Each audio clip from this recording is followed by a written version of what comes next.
Coba bayangin deh, sebuah perang tanpa bom, tanpa tentara berseragam, tapi dampaknya bisa melumpuhkan satu negara. Nah, inilah dunia perang siber.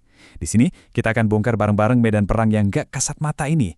Siapa aja sih yang bertempur, dan senjata apa yang mereka pakai? Semuanya berdasarkan analisis tajam dari Jeffrey Kerr. Will Rogers pernah bilang, setiap perang itu selalu membawa cara baru untuk membunuh.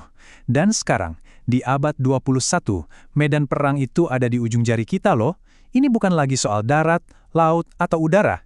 Ini soal dunia maya, sebuah arena konflik dengan aturan main yang sama sekali baru. Dan jujur aja, nggak bisa ditebak. Ini bukan fiksi ilmiah lagi ya. Namanya Stuxnet. Tahun 2010, sebuah worm computer berhasil nyusup dan secara fisik, benar-benar secara fisik, merusak program nuklir Iran. Dunia waktu itu benar-benar kaget. Untuk pertama kalinya, kita lihat bukti nyata kalau sebaris kode itu bisa sekuat bom. Inilah momen yang mengubah segalanya. Jadi, medan perang baru ini kayak gimana sih bentuknya? Oke, lupain deh peta dan geografi. Di ruang siber, aturan main dunia fisik itu sama sekali nggak berlaku. Ini adalah arena yang liar dan tanpa batas. Menurut Jeffrey Kerr, ini tuh seni berperang tanpa berperang.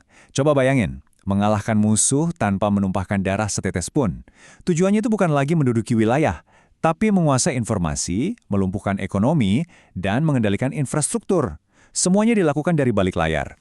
Gini deh, coba kita bandingin. Di dunia nyata, kan ada perbatasan, ada tembok, ada jarak. Nah, di dunia cyber, wush, semuanya itu hilang. Ini tuh kayak kita kembali ke era Wild West, kacau, tanpa hukum, di mana penyerang dari belahan dunia lain bisa tiba-tiba ada di depan pintu digital kita dalam sekejap. Pertanyaannya, gimana cara kita bertahan di tempat kayak gini? Kalau medannya aja udah aneh, para pemainnya lebih gila lagi. Lupain deh gambaran tentara berseragam. Di dunia maya, musuh kita bisa jadi siapa aja, sembunyi di balik anonimitas internet. Jadi, siapa aja nih yang bertempur di sini? Pertama, ya jelas, negara bangsa dengan pasukan cyber resminya. Kedua, ada yang namanya hacktivist. Ini para aktivis idealis yang pakai kode sebagai senjata. Dan yang menarik, ada juga kelompok kejahatan terorganisir yang menyediakan infrastruktur gelap buat siapa aja yang mau bayar. Dan yang paling bikin ngeri, batasan antara ketiganya itu seringkali tipis banget. Nah, ini contoh yang sempurna banget tentang gimana sebuah negara bisa berperang tanpa meninggalkan sidik jari. Coba lihat model 3 tingkat Rusia ini. Di paling atas ada Kremlin yang kasih arahan secara diam-diam. Di tengah-tengah ada kelompok pemuda nasionalis yang jadi proksi buat menggerakkan massa. Dan di paling bawah ada para hacktivis independen yang eksekusi serangan. Hasilnya, pemerintahnya bisa selalu bilang, oh, itu bukan kami. Inilah yang disebut plausible deniability. Cerdik sekaligus mengerikan. Oke, jadi senjatanya apa aja nih di perang model baru ini? Lupain bom dan peluru. Gudang senjata digital itu isinya kode, eksploitasi sistem, dan manipulasi psikologis. Percaya atau enggak, senjata cyber yang paling ampuh itu seringnya bukan kode yang ribet, tapi justru manipulasi psikologi. Istilah kerennya, social engineering. Penyerang itu ngumpulin remah-remah informasi tentang kita dari media sosial, lalu data itu dipakai buat bikin email atau pesan palsu yang meyakinkan banget. Sampai-sampai kita nggak sadar menyerahkan kunci digital kita ke mereka.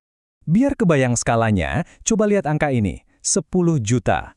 Itulah jumlah komputer yang terinfeksi oleh satu botnet aja, namanya Configure. Bayangin, 10 juta komputer di seluruh dunia jadi pasukan zombie, siap menyerang kapan aja cuma dengan satu perintah. Punya kekuatan segitu?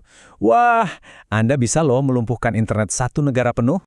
Mungkin ini semua kedengarannya kayak film sci-fi ya, abstrak banget. Tapi, apa sih dampaknya buat kita-kita? Kenapa kita harus peduli?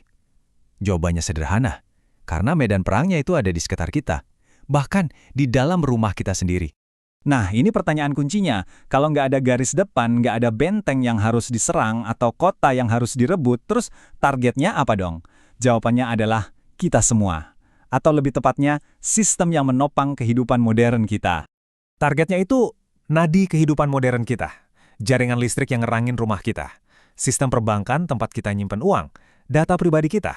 Bahkan cara kita berpikir pun bisa jadi target lewat banjir disinformasi di media sosial. Dan yang perlu diingat, ancaman ini tuh nggak diam di tempat. Evolusinya cepet banget. Dulu targetnya mungkin cuma situs web biasa. Sekarang kita berhadapan sama botnet raksasa. Besok, Bayangin serangan yang nargetin semua yang nyambung ke internet, TV pintar di rumah, mobil, bahkan seluruh infrastruktur cloud. Medan perangnya terus meluas. Dan ini dia pertanyaan terakhir yang harus kita pikirin bareng-bareng. Di dunia di mana nggak ada garis depan yang jelas, di mana seorang peretas sipil bisa melumpuhkan infrastruktur negara, dan di mana serangan bisa datang dari mana aja, gimana coba cara kita bertahan? Ini adalah dilema utama keamanan kita semua di abad ke-21.